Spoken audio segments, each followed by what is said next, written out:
오늘 우리에게 주시는 말씀은 출애굽기 9장 13절에서 21절 말씀입니다.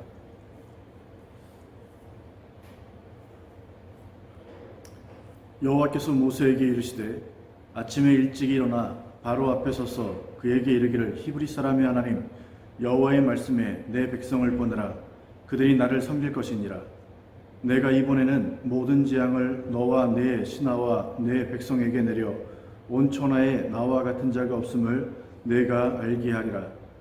내가 손을 펴서 돌림병으로 너와 내 백성을 쳤더라면 내가 세상에서 끊어졌을 것이나 내가 너를 세웠음은 나의 능력을 내게 보이고 내 이름이 온 천하에 전파되게 하려 하였음이라. 내가 여전히 내 백성 앞에 교만하여 그들을 보내지 아니하느냐.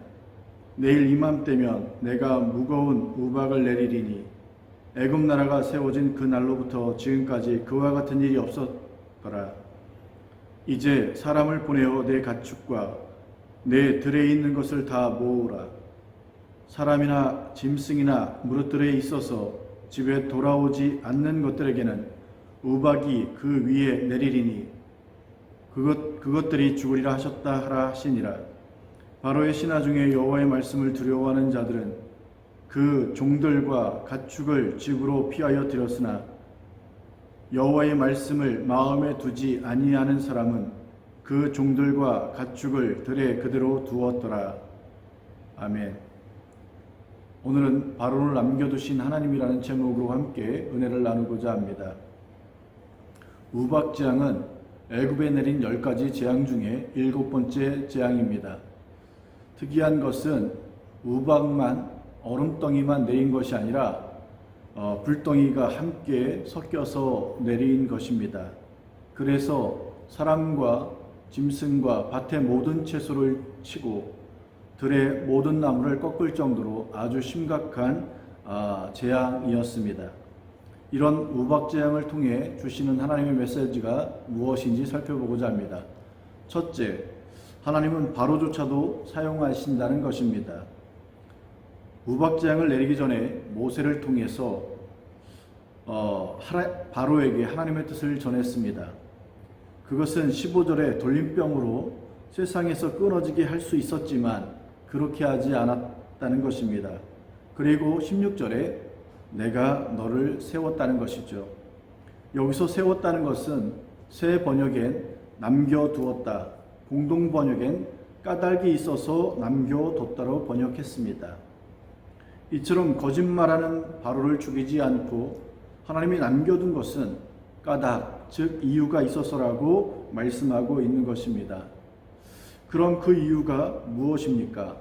16절에 나의 능력을 보이고 내 이름이 온 천하에 전파되게 하려는 것이라고 기록되어져 있습니다. 이는 바로를 남겨두신 것은 계시의 역할로 온 천하가 하나님이 어떤 분이며 세상을 어떻게 통치하고 또한 하나님이 뭘 기뻐하고 싫어하는지를 그 하나님의 마음을 온 천하가 알아가게 한다는 것입니다. 바로는 분명 악한 존재가 분명합니다. 하지만 하나님은 그 악조차도 사용하시는 것입니다. 그렇기에 우리는 적어도 바로나 온 천하 둘 중에 하나가 되어야 합니다. 이 선택의 기로에서 경고를 끝까지 무시하면 그것은 바로와 같은 인생이라는 것을 잊지 말아야 합니다.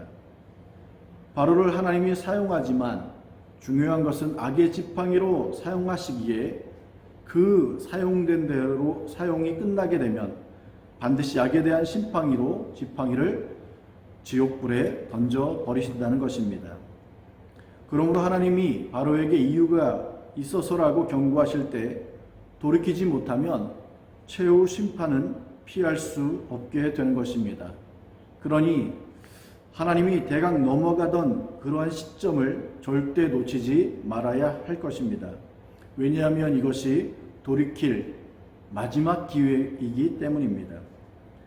우리가 온 천하라면 우리에겐 늘 바로가 있고 또한 바로가 남겨져 있을 것입니다. 이는 문제 해결이 안 되고 해결 안 된 채로 계속 남겨 있다는 것입니다. 왜냐하면 하나님의 크심이 어떠한지를 그 분명한 믿음을 갖기에 하려는 것입니다. 죄성을 가진 인간은 어떤 문제가 빠르게 잘 해결되면 처음엔 감격해하지만 일주일만 되면 다 까먹고, 하나님이 사랑하사 그 문제를 해결해 주시면 다시는 어긋나지 않도록 결단하고 믿음으로 살아야 하지만 며칠 지나면 다시 되돌아가는 습성을 가지고 있습니다. 중요한 것은 천지를 창조하신 하나님은 우리가 직면한 문제를 풀지 못할 것이 없습니다. 하지만 하나님의 관심은 문제 해결이 아니라는 것을 우리가 잊지 말아야 합니다. 그러므로 직면한 문제를 놓고 간절히 기도하는 것, 굉장히 중요한 신앙의 요소일 것입니다. 하지만 한 번에 원하는 대로 해결받지 못했다고 낭망하거나 절망하거나 원망하지 말라는 것입니다. 왜냐하면 하나님 편에서는 다 이유가 있어서 그렇게 남겨두었기 때문입니다. 그러면 하나님 편에서 문제를 해결하지 않고 그대로 남겨두신 이유가 무엇입니까? 하나님을 절대 떠나지 못하게 하려는 것입니다. 그 믿음을 만들기 위해 바로가 한 방에 사라지면 좋겠지만 그렇지 않고 길게 가는 것입니다. 그러나 영원히 가는 것은 아닙니다. 하나님은 바로를 10번째 재앙까지 남겨두게 됩니다. 우리 입장에선 바로만 죽이면 쉽게 해결될 텐데 그럼에도 남겨두십니다. 왜냐하면 그 바로 때문에 하나님을 붙들게 되고 그 바로 때문에 하나님을 떠나지 못할 믿음이 만들어지기 때문입니다. 하나님을 절대 못 떠날 믿음을 만들어 놓고 그 다음 바로를 떠나게 하는 것, 이는 문제가 해결되는 것으로 우리가 하나님께 붙어 있게 되는 것입니다. 신앙 인생의 축복은 문제없이 하나님과 멀어지는 것이 아니라 평생 문제 속에 살더라도 하나님과 붙어 있는 것이 진정한 축복입니다. 우박재앙을 통해 주시는 두 번째 메시지는 여호와의 말씀을 두려워할 줄 알아야 한다는 것입니다. 우박재앙은 처음으로 19절에 보게 되면 사람 목숨을 빼앗아가게 됩니다. 이는 우박에 맞으면 죽는 재앙이기에 참으로 무서운 것입니다. 그러나 이스라엘이 살고 있었던 고센 땅은 구별됨으로 우박이 없었다고 26절에 기록하고 있습니다. 여기서 생각해 볼 것은, 그럼 고센 땅 밖에 있는 애굽인은 무조건 죽는 것이냐는 것입니다. 그것은 아닙니다. 애굽인도 재앙을 피할 수 있는 방법이 한 가지 있습니다. 그게 무엇입니까? 21절에 여호와의 말씀을 두려워하는 것입니다. 그래서 20절에 바로의 신하 중에, 즉 애굽인 중에서도 하나님을 두려워하는 자들이 생겨났다고 기록하고 있습니다. 이는 지금까지 내린 재앙을 통해서 하나님을 알게 되었던 것이죠. 그래서 하나님의 말씀을 두려워했기 때문에 종과 가축을 들에서 집으로 옮김으로 그들을 다 살렸던 것입니다.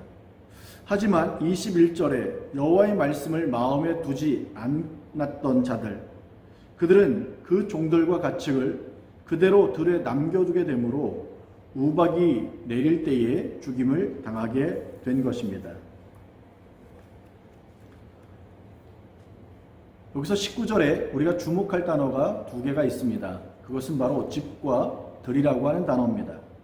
왜냐하면 들에 있어서 집으로 돌아오지 않는 것들에게는 우박이 내려 죽게 된다고 말씀하셨기 때문입니다. 여기서 들은 바뀌고 집은 아니 되겠습니다. 들은 죽지만 집이면 살게 된다는 말씀이죠. 그러므로 살려면 반드시 집에 머물러 있어야 하는 것입니다. 이처럼 재앙을 피할 수 있는 해법이 무엇입니까? 이스라엘은 고센 땅에 머무르는 것입니다. 그리고 이방 애굽인들도 하나님의 말씀을 두려워할 때 그 말씀을 마음에 두고 들이 아닌 집에 머무르게 되므로 재앙을 피하게 되는 것입니다. 한마디로 여호와의 말씀을 따르냐 안 따르냐가 생사의 갈림길이 되고 축복과 저주가 여기에 달려있게 되는 것입니다. 복음서에 주님이 유대인을 향해 지적하는 내용이 있습니다. 그게 무엇입니까? 이방인이 하나님의 말씀을 안 믿고 두려워하지 않고 마음에 두지 않고 살아가는 것은 당연하다는 것입니다. 왜냐하면 이방인은 우상을 섬기지 하나님을 믿지 않기 때문입니다. 그러나 유대인 너희는 하나님을 믿는데 왜 하나님의 말씀을 두려워하지 않고 하나님의 말씀을 마음에 두지 않냐는 것입니다. 유대인들은 생각하길 우리는 아브라함을 조상으로 둔 선민이고 율법을 가진 선택받은 자들이라고 말하면서도 정작 하나님의 말씀을 두려워하지 않았다는 것입니다. 성경을 통해 가르쳐주는 진짜 이스라엘은 어떤 자들일까요? 하나님 말씀을 두려워하여 그 말씀을 마음에 두고 그 말씀을 따르는 자들입니다. 이런 자들이 진짜 구원받은 하나님의 자녀들이라고 가르쳐주고 있는 것입니다. 우리 역시 코로나, 즉 우박재앙이 내리는 시대를 살아가고 있습니다. 맞으면 죽는다는 두려움이 있을 수밖에 없지만 중요한 것은 여호와의 말씀을 따라 살아가면 재앙을 피하게 된다는 것이죠. 그러므로 우리가 정말 하나님의 말씀을 두려워하고 그래서 하나님의 말씀을 마음에 두고 살아가는지를 점검함으로 날마다 말씀에 순종함으로 승리하는 인생이 되기를 주님의 이름으로 축원합니다. 기도하겠습니다. 하나님 아버지 감사합니다. 이 세상에 하나님 아버지 우박재앙처럼 참으로 심각한 재앙의 시대를 지나고 있습니다.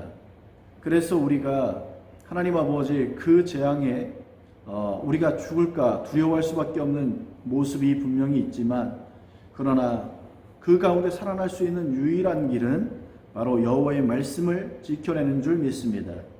우리 인생은 이 땅에서 끝나는 것이 아니라 바로 이 땅을 전제로 하나님의 심판대 앞에서 최후 승리의 인정을 받아야 하기 때문입니다. 그 최후 승리의 현장에서 승리하는 귀하고 복된 인생 되게 도와 주옵소서. 특별히 하나님 아버지 저들의 인생 가운데 끊이지 않는 삶의 문제들이 있습니다.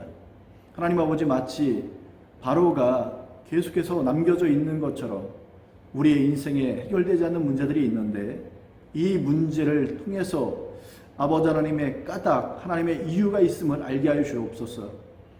그 바로를 통해서 하나님 아버지 온 천하가 하나님을 알게 하기 위함이라고 말씀하셨사오니 우리가 가진 문제들도 하나님 아버지 세상에 하나님을 증거하는 계시의 통로로 온전히 쓰임받을 수 있도록 축복해 주옵소서. 이제는 우리 주 예수 그리스도의 은혜와 하나님 아버지의 무한하신 사랑하심과 성령님의 감화감동 교통하심이 함께 예배드린 모든 성도들 머리 위에 이제로부터 영원토록 함께 하시옵기를 주 예수 그리스도 이름으로 축원하옵나이다.